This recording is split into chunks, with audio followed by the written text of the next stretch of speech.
All right, because this is a Google product, it does have Google Classroom integration. I'll show you how it works. It's a little bit tricky. So over here, the three dots is our menu bar. We want to make sure that it says require student logins. You want to make sure that's on because that's key to this whole thing. We're just going to present our lesson as if we were doing this live. It doesn't necessarily have to be live though. And obviously it's going to open up our dashboard here, our teacher dashboard, and you can really do this from either one. You're going to see an invite class. When I click on invite class, it's going to populate my classes from my Google Classroom.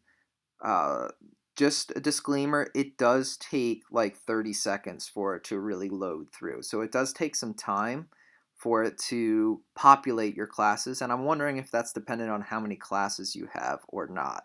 But anyway, it's connecting right now to my Google Classrooms, and I'll be actually able to see a list of all the classrooms. So inside here, you see all these classrooms. So if I select one, I'm going to select one with no students, and it's going to say invite this section. Okay, what's going to happen is students from that section, as soon as they go to joinpd.com, because Google Classroom is populated with their Google usernames and they're signed in through Google to get to Pear Deck, as soon as they go to this joinpd.com, it's going to actually pull up something that looks like this. You can see here that this student was invited to this class and they'll just have to click join. They won't even need the code. So if you invite your students from your Google Classroom, this is what they'll see.